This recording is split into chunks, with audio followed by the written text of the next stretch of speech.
crack it.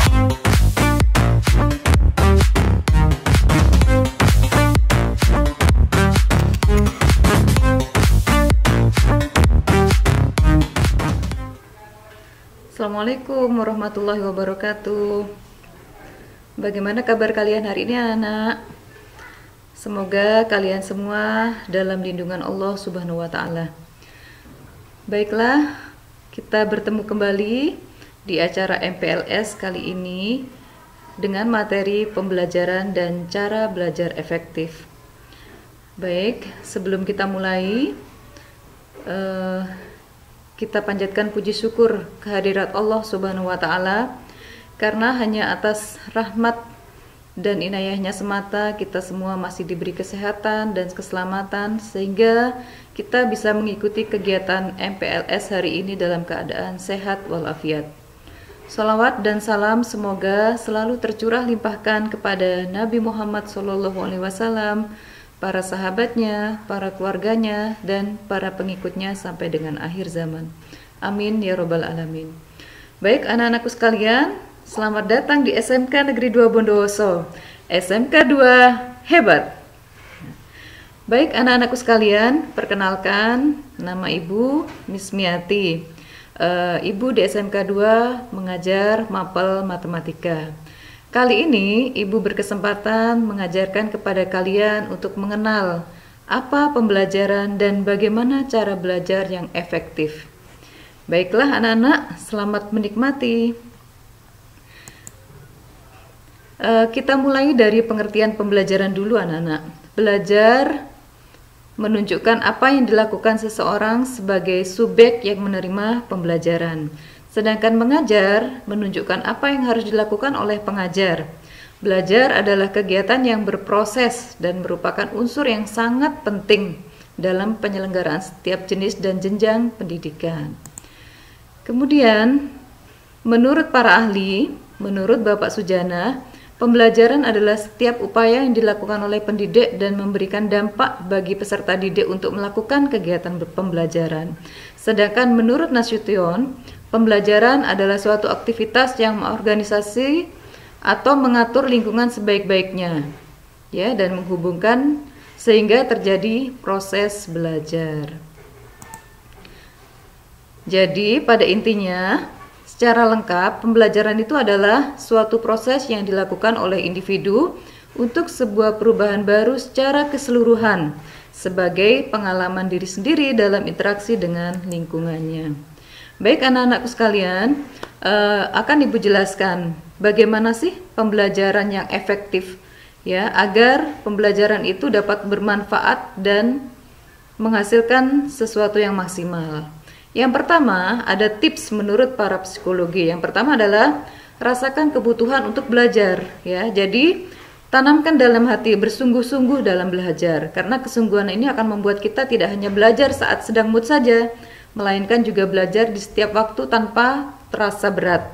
Dengan demikian, ilmu yang kita pelajari pun akan menjadi lebih mudah meresap ke ingatan kita. Ya, kemudian cara belajar efektif yang kedua adalah tetapkan tujuan atau target kita. Ya, misalkan pada ujian semester nanti kamu punya target akan mendapatkan nilai minimal 80 untuk pelajaran matematika. Nah, dengan menentukan tujuan bisa jadi merupakan sebuah motivasi bagi kita, ya. Jadi, jika kamu mulai merasa kehilangan minat untuk belajar, tetapkan tujuan atau motivasi dalam diri kalian, ya, agar tujuan itu jelas, ya, sehingga membuat kalian bisa tetap fokus dan konsisten selama proses belajar. Kemudian, yang ketiga, belajar dimanapun yang kalian suka, ya. Bisa dengan tidur-tidur seperti ini dengan sambil membaca, ya, dengan berbahan. Kemudian mungkin ada beberapa anak yang bisa nyambung belajar kalau misalkan dia memutar musik, misalkan seperti itu, ya. Atau misalkan memilih cara belajar dengan cara ke taman. Nah, itu kan bisa meningkatkan, menata mood, ya. Jadi menjadi lebih baik sehingga menjadi lebih menyenangkan dan efektif. Jadi itu intinya ya, belajar dimanapun yang kalian suka. Oke, kemudian cara efektif belajar yang keempat yaitu cicil pelajaran itu sedikit demi sedikit ya. Jadi jangan belajar itu dalam banyak pelajaran dalam satu waktu. Nah, itu tidak akan efisien dan efektif sama sekali. Jadi cobalah cicil pelajaran itu sedikit demi sedikit. Sekarang misalkan belajar matematika ya. Belajar matematika, belajar pelajaran mengoperasikan bilangan real, sedikit saja yang kalian pelajari, terus kemudian nanti dicicil lagi, misalkan nanti siang kalian cicil lagi. Nah, itu cara tersebut akan lebih efektif dengan cara mengulang-ulang kembali tersebut ya. Beda dengan cara kalau kita langsung memasukkan semua pelajaran dalam kurun satu waktu, akan tidak maksimal sama sekali ya, karena tidak akan terserap dengan baik ke dalam otak kita. Tuh, anak-anak. Terus kemudian yang kelima, bagi waktu belajar kalian ya. Ada baiknya kalian membuat jadwal belajar dan target untuk menentukan kapan kalian harus bisa menguasai pelajaran tersebut. Nah, itu yang terpenting. Dengan membuat jadwal tersebut ya, kegiatan belajar Anda akan menjadi lebih terstruktur dan rapi serta sesuai dengan ekspektasi Anda di awal ya. Harapan Anda di awal apa? Nah, makanya caranya ya bagi waktu kalian dalam belajar. Terus kemudian, nah cara yang keenam adalah dengan cara berdiskusi ya. Setiap orang memang memiliki style atau gaya belajar sendiri ya. Ada yang memang menyukai belajar sendiri di tempat sepi. Tapi ada juga yang lebih suka belajar berkelompok dan beramai-ramai. Nah, itu tipenya memang bermacam-macam anak-anak. Nah, kalau memang kalian punya tipe yang ingin belajar berkelompok dan beramai-ramai, cobalah ya berdiskusi dengan teman atau bertukar pikiran dalam memahami materi pembelajaran. Jadi jika kalian merasa nyaman dan lebih mudah memahami materi ya, maka berdiskusi dengan teman kalian itu bisa menjadi cara belajar yang efektif ya. Nah, seperti itu. Maka kalian yang punya tipe-tipe seperti ini, cobalah ya kalian berdiskusi dengan teman kalian. Ibu yakin dengan cara diskusi itu akan menambah wawasan kalian ya. Beda dengan cara kalian kalau belajar sendiri di rumah ya. Jadi tidak bisa, akan ditinggal ya. Bila tidak bisa mengerjakan soal matematika yang sulit, maka kalian akan tinggal. Beda kalau kita berdiskusi ya. Berdiskusi itu memang banyak tipenya ya. Jadi mungkin ada yang teman kita yang ada yang lebih pintar, kita bisa bertanya atau sharing ya, atau share kepada mereka atau bertanya kepada mereka. Kemudian, nah yang ketujuh, cari cara yang bisa membantu konsentrasi kalian untuk belajar ya. Jadi ini ada banyak cara ya, bagaimana cara membantu kalian untuk bisa berkonsentrasi. Ada yang bisa berkonsentrasi kalau dia mendengarkan lagu ya. Terus kemudian ada juga yang pertama caranya adalah membuat jadwal belajar ya, yang seperti tadi diungkapkan.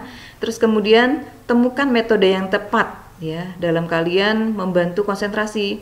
Kemudian jangan ajak teman ya, jangan ajak rame-rame teman kalau pingin kalian berkonsentrasi. Kemudian yang perlu diingat lagi, coba tolong sita gadget kalian pada waktu tertentu ya. Jadi kalau misalkan kalian ingin konsentrasi pada materi tertentu, tapi gadget masih ada di tangan Anda, ya, nah itu tidak akan bisa maksimal ya kalian belajar. Kemudian coba matikan TV, ya, matikan TV atau semacamnya yang ada di rumah kalian, ya. Kemudian, nah manfaatkan waktu kalian, fokus, nah itu yang lebih penting ya. Terus kemudian gunakan waktu yang singkat tapi sering, nah ya. Itu bisa membantu kita untuk meningkatkan konsentrasi kita. Kemudian jangan paksakan diri ya, kalau sudah capek ya, lelah, misalkan habis berolahraga, jangan langsung belajar ya, karena tidak akan mungkin ya konsentrasi itu kita dapat kalau kita lelah ya. Kemudian ingat yang perlu tidak diremehkan juga, jangan telat makan, itu yang terutama ya. Jadi makanlah makanan yang cukup ya, untuk apa ya, untuk otak kita ya, karena otak kita juga butuh oksigen yang banyak ya. Nah itu, kemudian pilih waktu yang efektif. Nah itu ya, waktu yang efektif yang waktu yang kapan ya, misalkan setelah subuh, setelah sholat subuh, itu kan waktunya sangat efektif untuk kita konsentrasi ya. Kemudian utamakan pelajaran yang kalian sukai. Itu adalah tips atau cara bagaimana membantu kalian untuk berkonsentrasi dalam belajar. Terus kemudian yang kedelapan, ingat dalam memahami soal ya, itu pahami, jangan dihafalkan. Misalkan dalam matematika ya, jangan banyak menghafal ya. Misalkan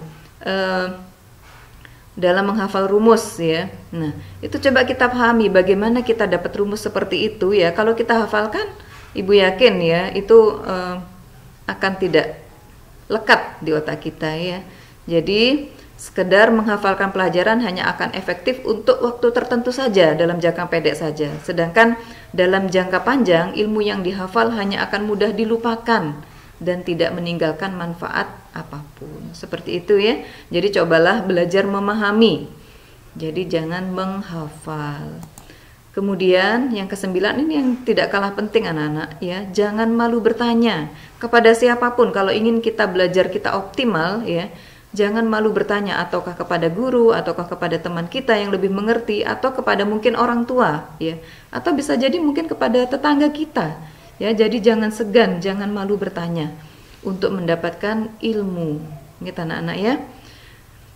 Karena siapa yang malu bertanya maka akan sesat di jalan. Nah, pepatah itu sangat bagus ya anak-anak. Jadi memotivasi kita jangan malu bertanya ya. Karena dan jangan pula ya punya alasan kalau malu bertanya takut dicap sebagai orang yang bodoh. Bukan seperti itu anak-anak ya. Tinggalkan pendapat yang seperti itu. Nah, ini yang ke-10 adalah coba terus meskipun gagal ya. Karena apa? Kegagalan merupakan bagian dari pembelajaran. Ya, tidak ada belajar yang benar jika tanpa melalui kegagalan. Bahkan kegagalan dianggap sebagai cara belajar yang efektif karena kita mengalami sendiri penyebab dari kegagalan tersebut dan mengingatnya sebagai pembelajaran untuk tidak lagi mengulang hal tersebut. Jadi jika Anda mengalami kegagalan, cobalah kembali, coba dan coba lagi ya, agar membuahkan hasil yang maksimal. Kemudian, nah ini ada yang tidak kalah penting, sukai mata pelajaran tersebut ya. Menyukai mata pelajaran adalah hal yang sangat berpengaruh terhadap keefektifan keberhasilan belajar kalian. Ya, dengan kita suka ke pelajaran atau ilmu tersebut, kita akan lebih bersemangat untuk menerima dan menyerap ilmu yang kita dapat. Hal ini berbeda jika kita merasa tidak suka belajar ya. Tidak menyukai suatu pelajaran hanya akan membuat kita terpaksa saja ya. Dan tentunya hasilnya juga tidak akan optimal. Nah, seperti itu. Jadi belajarlah menyukai mata pelajaran. Kemudian, nah ini yang tidak kalah penting, manfaatkan fasilitas yang tersedia. Ya, di zaman sekarang fasilitas banyak ya yang kita bisa dapatkan. Kita bisa belajar dari internet, video, mungkin juga di televisi ya. Nah, manfaatkan semua fasilitas tersebut. Jadi jangan lewatkan. Sekarang juga ada ya manfaat aplikasi-aplikasi di dunia maya ya yang bisa membantu kita browsing materi ya. Kita pencet ke Google saja kita sudah bisa dapatkan apa yang kita inginkan ya. Juga di situ ada ruang belajar ya. Kalian bisa manfaatkan ruang belajar kalian untuk menambah wawasan kalian. Jadi selain pelajaran yang kalian dapatkan di sekolah, kalian juga bisa mengambil sumber literasi dari berbagai macam internet. Nah, kemudian yang ke-13 adalah membuat review atau peta materi, atau istilah sekarang adalah mind mapping ya. Jadi cobalah untuk memetakan materi yang sedang dipelajari, misalkan dengan membuat peta konsep atau mind mapping dari semua materi yang sedang dipelajari ya. Nah, ini tujuannya apa? Tujuannya adalah memudahkan kita untuk memahami intisari dari ilmu yang sedang kita pelajari. Ya, selain materi yang kita buat bisa menjadi bahan belajar yang lebih simpel, ya, sembari membuat review atau peta konsep kita juga dapat membaca dan menulis materi yang kita pelajari. Jadi kegiatan ini tentu sangat akan mendukung cara kalian belajar menjadi lebih efektif ya. Kemudian yang ke-13 adalah cobalah menarik kesimpulan dari materi yang sedang kalian pelajari ya. Ya, hal ini akan menunjukkan apa saja output dari kegiatan belajar kita, dan kalian juga bisa membaca kesimpulan itu berulang-ulang untuk membuat ilmu kalian semakin tertanam di otak kalian. Kemudian yang ke-14, cara belajar efektifnya adalah coba latihan soal. Cobalah mengerjakan latihan soal atau uji coba untuk memecahkan masalah sesuai materi yang sedang kalian pelajari. Ya, itu akan membantu kita mengukur sejauh mana pemahaman kita akan materi tersebut. Ya, dengan demikian kita bisa menilai di bagian mana kita harus meningkatkan belajar dan di bagian mana kita telah menguasainya. Nah, coba latihan soal minimal 5 soal ya dalam sehari ya. Kalau kalian terus pelajari itu ya, kalian rutinkan itu, insya Allah ibu yakin ya kalian akan bisa mencapai hasil yang maksimal. Nah, kemudian buatlah akronim yang mudah diingat ya. Misalkan dalam matematika ya, yang kita ingat bagaimana cara kalian menghafal, bagaimana cara mengurutkan operasi bilangan bulat ya. Kalian bisa membuat akronim dengan Parex Porut Malti Diatsap ya. Artinya apa? Parentesis ya. Parex parentesis X itu adalah eksponen ya. Kemudian parentesis multi diatsap, multi itu singkatan dari multiplication ya. Jadi multi itu perkalian. Kemudian D ya, diatsap. Nah, itu merupakan akronim dari kata pembagian ya dalam bahasa Indonesia. Nah, ini kalau itu dalam matematika. Kemudian kalau misalkan dalam kata IPS ya, ini dalam azas pemilu, yaitu langsung, umum, bebas, rahasia, jujur, dan adil. Kalian bisa buat akronimnya dengan LUBERJUDIL ya. LUBER langsung, umum, bebas, rahasia, berjudil ya, judil, jujur dan adil. Itu misalkan dalam pelajaran kimia ini juga ya. Jadi cobalah buat akronim supaya itu mudah diingat. Kemudian langkah selanjutnya adalah pantang menyerah. Ya, jika semua yang sudah kamu lakukan dan masih belum mencapai target, bukan berarti kamu gagal ya. Ingatlah bahwa kamu tidak akan pernah bisa jika tidak membuat kesalahan. Ingat, tetap percaya diri dan terus berusaha. Kemudian, tetap tenang dan pantang menyerah. Tidak ada jalan pintas dalam hidup ya.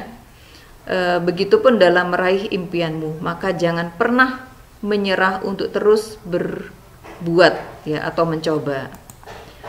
Nah, yang tidak kalah pentingnya ini sebetulnya di awal ya. Di awal itu kita juga harus berdoa. Ya, jadi bagaimana cara kita belajar supaya dapat kita maksimal? Ingat, kita harus minta pertolongan sama Allah ya.